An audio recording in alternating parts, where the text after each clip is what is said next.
Hi guys! Welcome back to my channel. It's me again, Coach Lani. So for today's vlog, pag-usapan po natin kung wala ka pa po resulta sa TPC. Okay? Kung paano ka makakapagpasali ng iyong mga prospects. No? At bibigyan kita ng 5 tips tungkol dyan. So, huwag na natin patagalin pa. Panoorin mo to.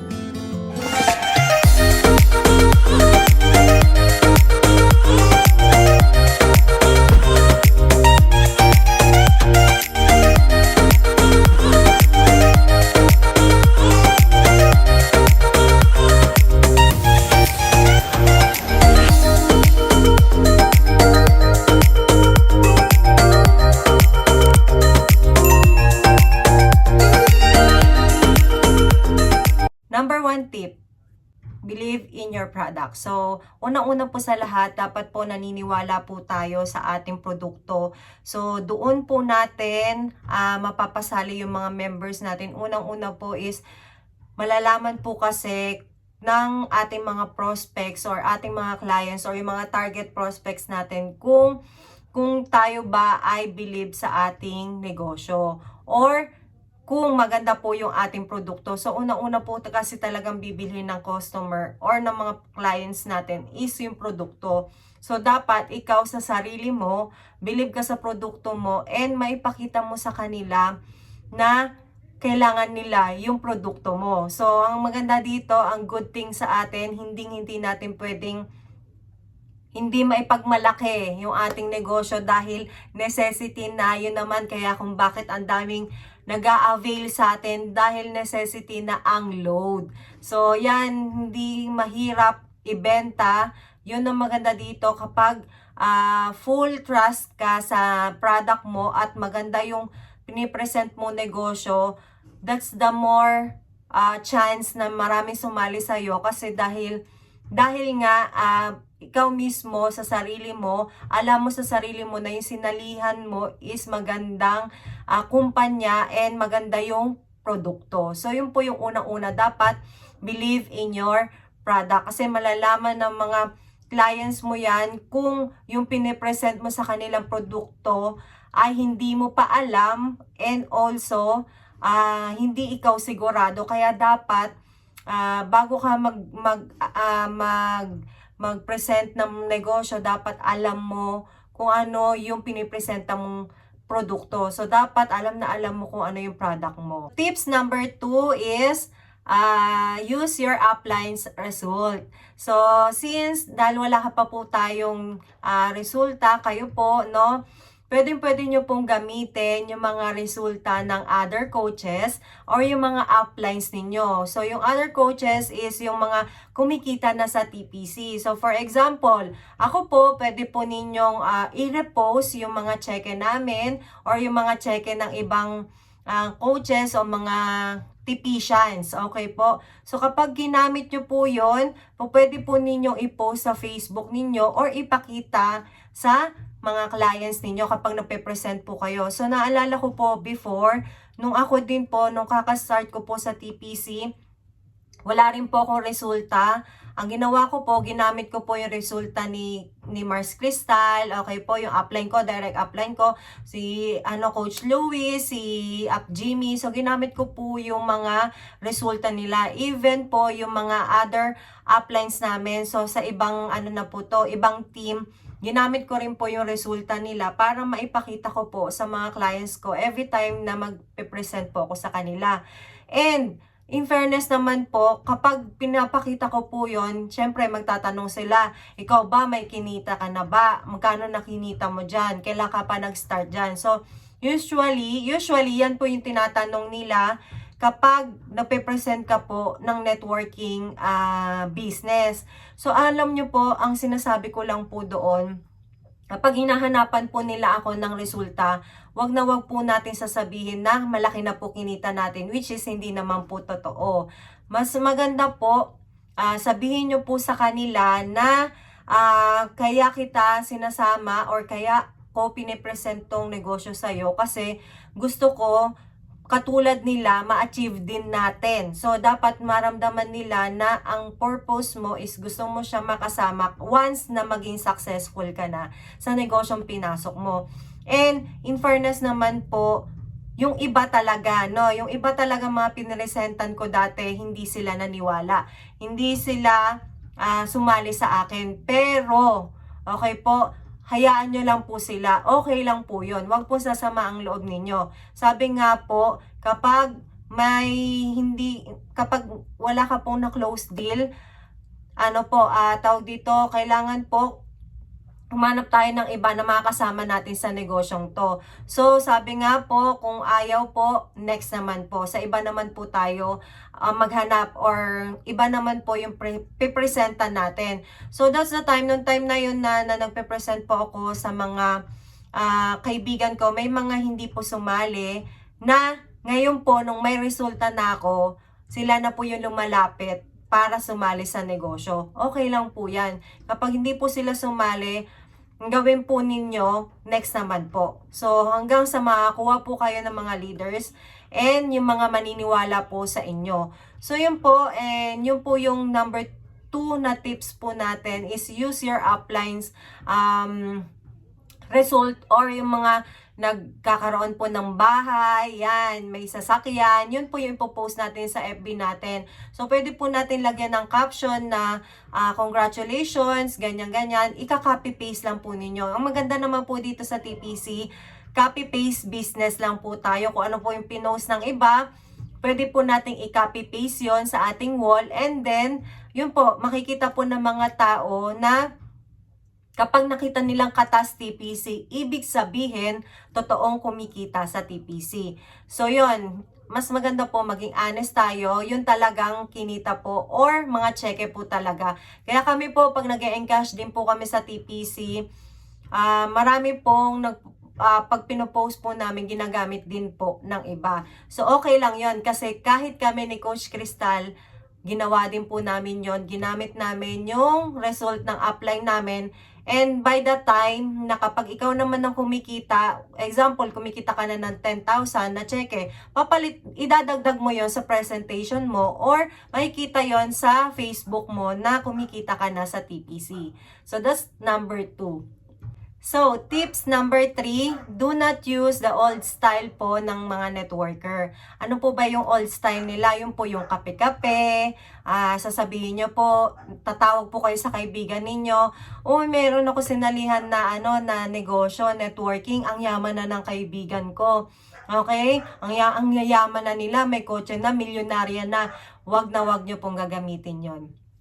Wag na wag po kayong mangha-hype or wag na wag nyo pong sasabihin yon dahil hindi na po yon magiging effective. Bakit? Kasi marami na nga po kasi ngayong nagkalat na mga networking na scam. So, hindi po talaga, marami po talaga mga Pinoy or marami po talagang mga Pilipino ang talagang hindi na sumasali sa networking dahil nga po either may kakilala silang na-scam or kaya even sila na-scam po or wala po silang kinita. Sumali po sila, hindi po sila kumita. So, akala po nila na na-scam sila or yung produkto po nila hindi po mabenta. Okay? So, yun po, wag na wag po ninyo sasabihin yun dahil old strategy na po yun. And kapag narinig po nila yon, tatanggihan po nila kayo. So, might as well, mag-post na lang po kayo sa Facebook since online na tayo ngayon, mas effective pa rin po talaga sa online. So, doon po makikita kapag ang Facebook po ninyo is nakikita yung mga resulta and yung mga transaction mo lagi sa TPC. So, yun ang, wag na wag mo pong gagamitin yun dahil old style na po yun, hindi na po yun effective. And, kapag narinig po talaga nila na may kaibigan akong naging milyonarya na or kaibigan ko TPC tapos mayaman na, hindi po yon mag-workout. So, sasabihin lang nun na antayin na lang kitang yumaman. Ganun ang sasabihin nila. So, might as well, mag-post ka na lang sa FB and tawag dito, basta wag mong gagawin yon, hindi na siya effective. So, tips number 4, okay? Post your business every day and tag your prospects every day. So, talagang powerful ang, sabi nga nila, power of posting, okay?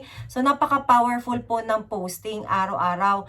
So, mula nung sumali ako sa TPC, never na po akong nag-post ng other posting, or mas priority ko po mag-post araw-araw ng business ko, which is yung nung nag-start po ako sa TPC, ang unang-una ko pong pinopost lagi araw-araw, which is yung 499, ay dati wala pa pong 499 package, okay?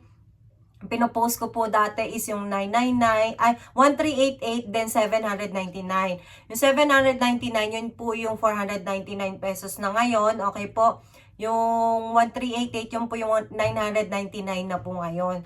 So yun po yung pinopost ko araw-araw, pati po yung dealer package na 2998 at saka yung 3998. Araw-araw, yun po yung pinopost ko. Tinatag ko po araw-araw sa mga prospects ko. So hindi po ako, never po ako nag-invite. Actually, nag-invite ako pero iilan lang po sila. So, okay po kasi pinagsabihan po ako ni Marcy K na wag po ako mag-i-invite kasi nga po kapag nag-invite ka po, ang iisipin po ng mga tao is pagkakakitaan mo lang sila. So, wag na wag ka po mag-i-invite, okay? Post your business every day and tag your prospects po. Ganun po yung ginagawa ko araw-araw. As in talagang punong-puno po yung wall ko ng tawag dito ng mga business ko sa TPC, and tinatag ko po sila. Actually, yung iba po nagme-message sa akin na huwag mo na akong itag. Yung iba po in-unfriend na ako. Yung iba po binlock na ako dahil sa kakatag ko sa kanila. Okay lang po yun.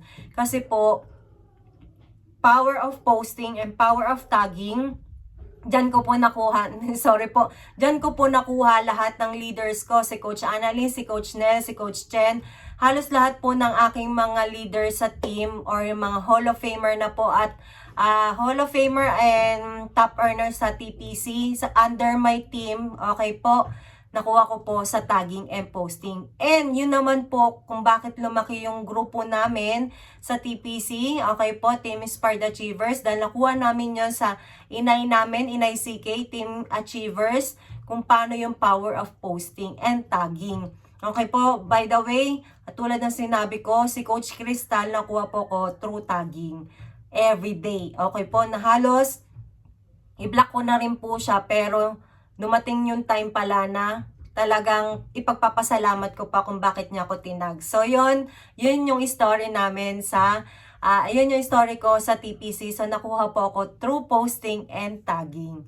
Okay? And last but not the least po, tips number 5, always pray for your prospects. Alam ko na hindi po magsasucceed ang isang negosyo kung hindi po natin to ipagpipray.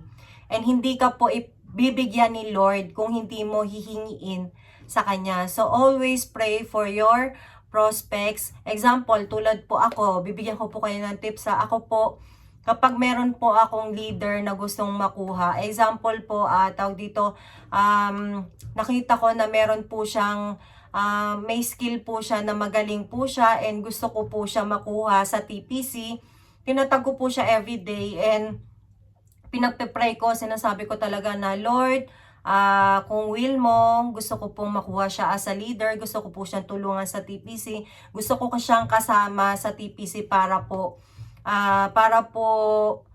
kasama ko siya maging successful someday. So, lahat ng mga leaders ko din talaga, yung mga napasali ko sa TPC, nag-start lang lahat yon sa prayer.